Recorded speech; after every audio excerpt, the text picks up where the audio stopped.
Alright, what's going on everybody? It's Matt Bong with Fight Media coming at you guys with another video. You guys already know what time it is. It's time to bring on that boxing. Today we're going to be talking about the press conference in New York City between Gervonta Davis and Ryan Garcia. It was very entertaining, some drama to start the press conference off.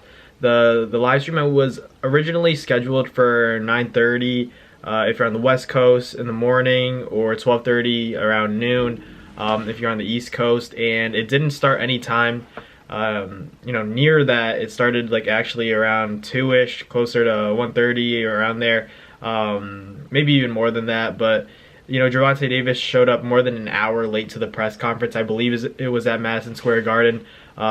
He knew that he had to be there. Ryan Garcia kind of called Gervonta Davis out on being late. It could be a mind games thing. We know that we've seen Floyd Mayweather make other guys wait for them. Conor McGregor has made Habib wait for him. Like this is a mind game that I think Gervonta is trying to take advantage of and get into Ryan Garcia's head. I think that it's gonna be. I don't think it makes a big difference. It doesn't change my my perception of the fight in any way. Gervonta's been doing this kind of stuff. I'm not saying Gervonta's a bad guy because of it, but I think that Ryan Garcia did show that he's probably the more professional fighter, but I don't think Tank really cares about that, to be honest. But other than that, they got into the press conference. You had Steven Espinoza, Oscar De La Hoya, Bernard Hopkins, and Leonard Ellerbe. They were all talking about how big the fight is, what it took to make the fight. It wasn't easy, obviously, but they got it done.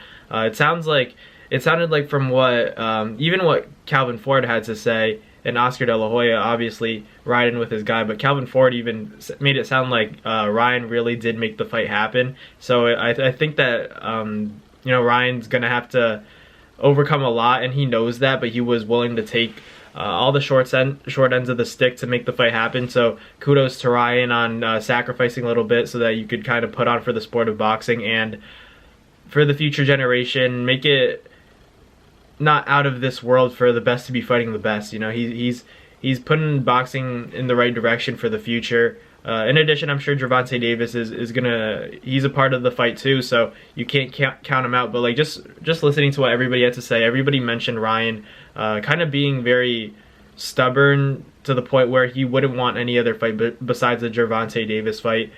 People always talk about how he didn't take the tune-up fight. Do I think it was a mistake? I don't necessarily think it was a mistake, because he could have had a mediocre performance, and like he said, he could have gotten hurt, he could have gotten cut, he could have broken his hand, something along those lines. So I think there's a chance that his tune-up could have put this fight in jeopardy.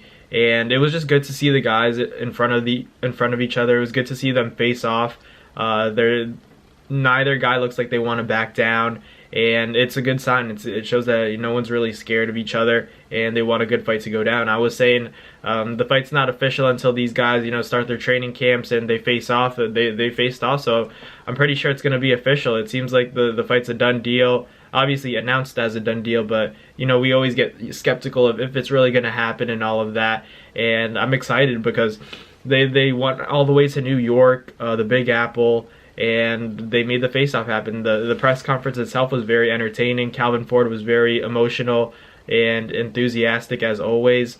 Very much giving credit to both fighters for making this big fight happen, and it's really going to show who's the top dog at 135, because despite the belts, obviously the belts are important like they said, but they don't care about that. They care about fighting the best, and as long as they have the best names on their resumes, who cares about the belts? And it's just the reason why I don't have a major issue with that statement is because the belts are so saturated now. You give the belt to any guy for like beating some nobody, and he's obviously there are so many belts that just can be won by just literally anyone that steps into the ring and beats a somewhat decent or somewhat known fighter. That doesn't sit well with me. So I don't mind the approach to just fighting the best and making the big fights happen, because that's what people will remember. They're not going to remember, oh, this guy was WBC, WBA, and this guy was IBF. Like, no one's really going to remember that 30 years down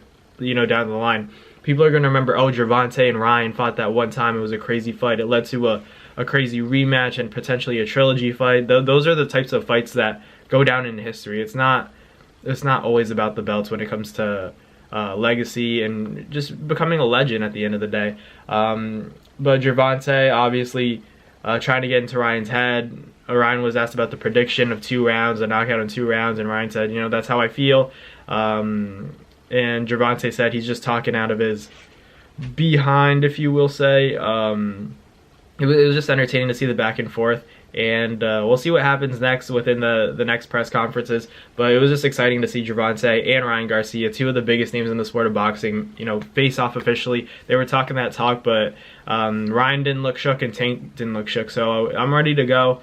I know they're ready to go, and it's just going to be a tremendous, you know, fight in general. Tremendous fight for the fans, period, and boxing as an entire sport and a community. So I'm excited. I know you guys are excited, but as always, you know, I think this is it's an even fight. I think it's going to be very tactical, like what Ryan said in the press conference, and Tank just doesn't feel like Ryan's on his level in terms of skill. He said it multiple times at the press conference, but I think Ryan's up there. He's deserved the shot. He's been asking for it, so give it to him. You're going to get a payday either way. I don't think it's a cash out for Ryan. I think he really wants this fight and wants to prove he's the best, so we'll see what happens with Ryan and Tank.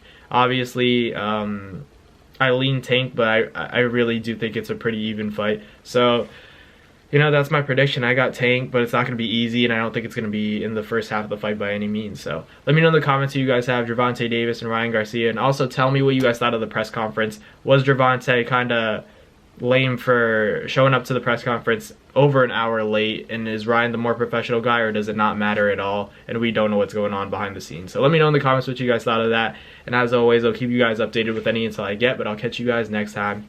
Peace. That's going to do it for another NASFIGHT Media video, guys. Thank you guys so much for watching. It's been your boy, Matt Nabong, with another video. Hope you guys enjoyed it all. Thank you guys for the constant support. Salute to y'all always. It's been your boy.